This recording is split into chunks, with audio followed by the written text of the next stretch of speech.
పునరుత్థానము అనగా మరణాన్ని జయించటం, అనగా నీ శరీరములో ఉన్న బలహీనతను జయించటం, అనగా నీ సమాజంలో ఉన్న బలహీనతను జయించటం. మానవుడు దేవుణ్ణి తృణీకరించిన కారణం చేత కళ్ళుండి చూడలేని సమాజంగా మారాడు, చేతులుండి పని చేయలేని సమాజంగా మారాడు, నోరుండి మాట్లాడలేని సమాజంగా మారాడు, కాళ్ళుండి నడవలేని సమాజంగా మారాడు. కాబట్టే చేతులుండి అద్భుతమైన కార్యములు చేసే ఈ రాజు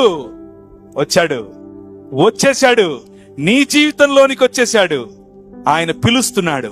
ఈరోజు రాత్రి ఒకవేళ కూర్చున్నటువంటి మీలో, మైకుల ద్వారా వింటున్నటువంటి మీలో, లైవ్ ద్వారా చూస్తున్నటువంటి మీలో, రక్షణ సమయం, ఇదే రక్షణ దినం.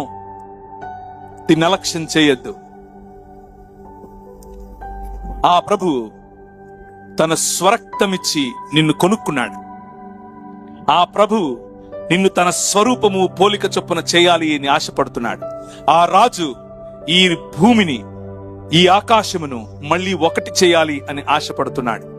ఆ ఆశను నూతన సృష్టిగా, క్రొత్త ఆకాశముగా, క్రొత్త భూమిగా ఆయన సంపూర్ణం చేయబోతున్నాడు. ఈ మాట మనకు ఎఫెసీయులకు రాసిన పత్రిక బైబిల్ గ్రంథములో 1వ అధ్యాయం 10వ వచనంలో కనిపిస్తుంది. దేవునికి ఉన్నటువంటి సంకల్పం క్రీస్తును పంపించటానికి ఏమిటి అనంటే, ఆయన పరలోకమందున్నవే గాని భూమి మీద ఉన్నవే గాని సమస్తమును ఐక్యపరిచి ఒకటిగా చేయాలి అని నిర్ణయించుకున్నాడు. అందులో నువ్వు ఉన్నావు, అందులో నీ కుటుంబం ఉంది, అందులో నీ ఈ గ్రామం ఉంది, నీ మండలం ఉంది, నీ రాష్ట్రం ఉంది. నీ హృదయాన్ని ఈరోజు రాత్రి ఆయనకిస్తే నీ జీవితంలో అద్భుతాలు చూస్తావు. ఈ రాజుతో నాకు 25 ఏళ్ల క్రితం పరిచయం ఏర్పడింది, 27 ఏళ్ల క్రితం పరిచయం ఏర్పడింది. అలా పరిచయం ఏర్పడిన క్రమంలో ఈ రాజు నాతో అన్నాడు, నీవు లోకమునకు వెలుగై ఉన్నావు అని అన్నాడు. నేను ఎలా వెలుగవుతాను? నేను దరిద్రమైన జీవితం జీవిస్తున్నాను కదా, ఎలా వెలుగవుతాను అని అనుకున్నాడు. కానీ ఆయన తగ్గింపును నేర్పుతాడు, ఆయన కష్టించటం నేర్పుతాడు. నువ్వు పట్టిన చేతిలో, నువ్వు పట్టిన మట్టిని బంగారం చేస్తాడు, నువ్వు కాలు పెట్టిన భూమిని నిధిగా చేస్తాడు, నువ్వు పలికిన మాట సువర్ణంగా ఉంటుంది, నువ్వు మాట్లాడిన ప్రతి మాట అవతలి వారి జీవితాలను కట్టేదిగా ఉంటుంది. నీకేదో ఈ ప్రభువు వద్దకు వస్తే ఏదో గొప్పగా ధనం వస్తుంది, ఏదో గొప్పగా ఇంకేదో అయిపోతుంది, నీ రోగాలు పోతాయి, నీకు పెండ్లవుతుంది, నువ్వు కార్లు కొనుక్కుంటావు. ఇది కాదు నేను చెబుతున్నది. నీ జీవితాన్ని ఒక ఆశీర్వాదమునకు, నిన్ను ఎలాగూ ఆశీర్వదిస్తాడు, కానీ నీ ద్వారా నీ గ్రామాన్ని ఆశీర్వదిస్తాడు, నీ ద్వారా నీ మండలాన్ని ఆశీర్వదిస్తాడు, నీ ద్వారా నీ దేశాన్ని ఆశీర్వదిస్తాడు. ఆ రాజు నిన్ను పిలుస్తున్నాడు. ఈ రాత్రి రా, నాతో కలిసి ప్రయాణం చెయ్యి అని పిలుస్తున్నాడు. ఆ రాజు యొక్క పిలుపు గనక నీకు వినపడితే, ఆ రాజు ఈ లోకానికి వెలుగుగా వచ్చాడు. ఆ రాజు వెలుగుతూ ఉన్నటువంటి రాజు. ఈ రాజు యొక్క వెలుగు తిరుగుతూ ప్రజలను వెలుగుగా చేస్తోంది. ఈ వెలుగు ఈ రాత్రి నీ దగ్గరికి కూడా వచ్చింది. ఈ వెలుగును ఆర్పుతావా లేక నీలోనికి ఆహ్వానిస్తావా? నేను ఆహ్వానించాను ఒక రోజు, 27 ఏళ్ల క్రితం ఆహ్వానించాను. ఆయన నా జీవితాన్ని వెలుగుమయం చేశాడు. నాకు కష్టాలు లేవు అని నేను చెప్పట్లేదు, కానీ ప్రతి కష్టంలో ఆ రాజు నాకు నిలబడ్డాడు, నాతో నిలబడ్డాడు. నేనున్నా అన్నాడు. అనేక ప్రాంతాల్లో అనేక ప్రజల మధ్య ఇబ్బందులు, వ్యాపారం, ఎన్నో రకాలైనటువంటి శ్రమలు మీకున్నవే నాకు, కానీ ఈ రాజు తన ఒడిలో ఉంచుకొని నడిపాడు, బలమిచ్చాడు, ఎక్కడా తలదించనివ్వలేదు. నువ్వు తలగా ఉంటావు అని చెప్పాడు, నువ్వు తోకగా ఉండవు అని చెప్పాడు, నువ్వు అప్పిస్తావు కానీ అడుక్కు తినవు అని చెప్పాడు. ఈరోజు రాత్రి అప్పులతో నువ్వు బాధపడుతూ ఉన్నావా? నువ్వెక్కడున్నా సరే ఒక్క నిమిషం, నీ అప్పులు, నీకున్న ఆర్థిక ఇబ్బంది, నువ్వెక్కడున్నా సరే ఒక్క నిమిషం, నువ్వు మైకుల ద్వారా వింటూ ఉన్నా, నువ్వు లైవ్ ద్వారా వింటూ ఉన్నా, ఒక్క నిమిషం నేను చెబుతున్న మాట చెప్పి చూడు. అబ్రహామును ఆశీర్వదించావట.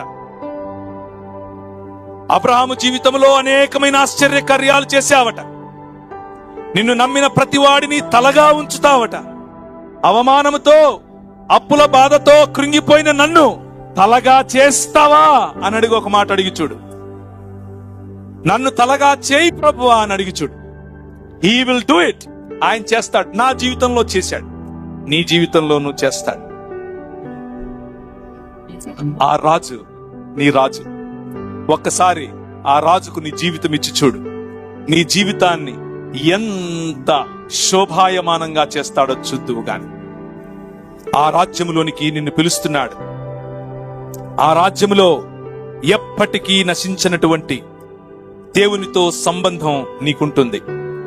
అన్నిటినీ మించి మనిషి కోల్పోయినటువంటి మహిమను ఆయన వారికి ఇచ్చాడు. వారి యందు నేనును నా యందు నీవును ఉండుట వలన వారు సంపూర్ణులుగా చేయబడి ఏకముగా ఉన్నందున నీవు నన్ను పంపితువని, నీవు నన్ను ప్రేమించినట్లే వారిని కూడా ప్రేమించితువని లోకము తెలుసుకున్నట్లు నాకు అనుగ్రహించిన మహిమను వారికి ఇచ్చితిని. ఈ రాజు ఈ లోకానికి వచ్చింది నిన్ను మహిమపరచటానికి, నీకు మహిమనివ్వటానికి, నీకు అధికారమునివ్వటానికి, నువ్వు ఈ ప్రపంచముపై ఏలుబడి చేయటానికి.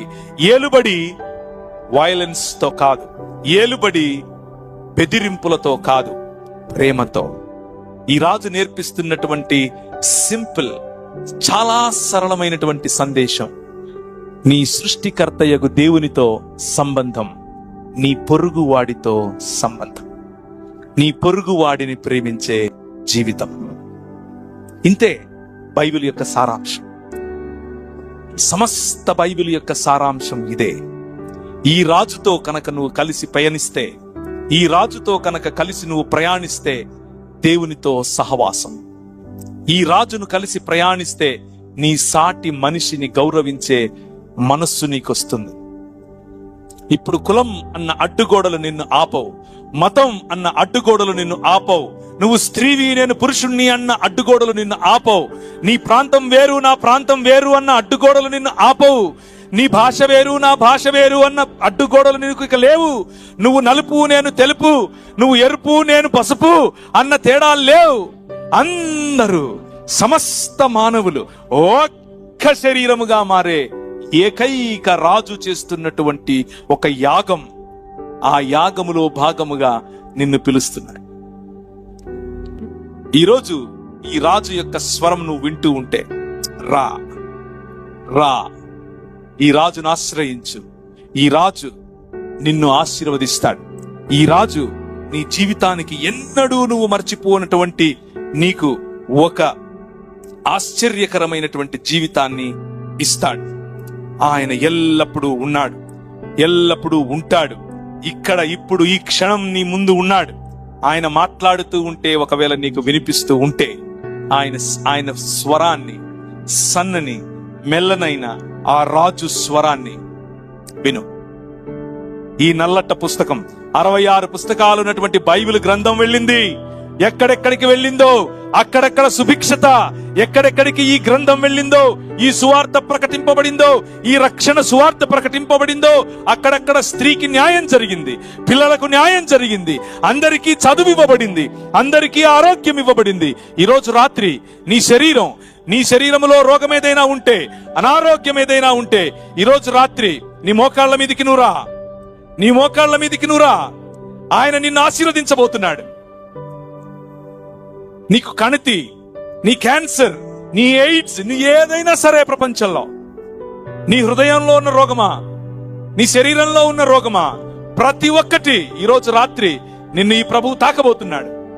నేను చెప్పినందుకు కాదు, నువ్వు అడిగితే. నేను చెప్పినందుకు కాదు, నువ్వు అడిగి చూడు. నువ్వు మోకరించి ఆయన్ను పిలువు.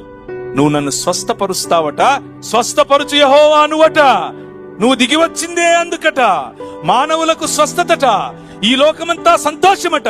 మరి నా కుటుంబంలో సంతోషం లేదు, నా జీవితంలో సంతోషం లేదు, రా ప్రభువా అని ఒక్క మాట చెప్పు, నీ జీవితం మారుతుంది.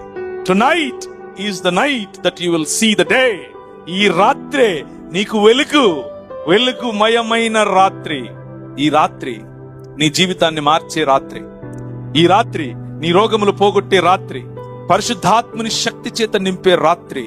ఈ రాత్రి నీ మనసును కఠోరం చేసుకోవద్దు. ఈ రాత్రి ఈ రాజు దగ్గర కన్నీళ్లతో ఒక్క మాట చెప్పు చాలు, ఒకే ఒక్క మాట. నువ్వు రాజువట, నువ్వు దేవుడివట, నిన్ను అనుసరిస్తే సుభిక్షతట, నిన్ను అనుసరిస్తే రక్షణట, నిన్ను అనుసరిస్తే నాకున్న ఈ సంకెళ్ళు విరిచేస్తావట. నేను నిన్ను నా హృదయంలోకి ఆహ్వానిస్తున్నాను, అంతే, ఇంకేం లేదు. రా, నా సంకెళ్ళు తెంపే.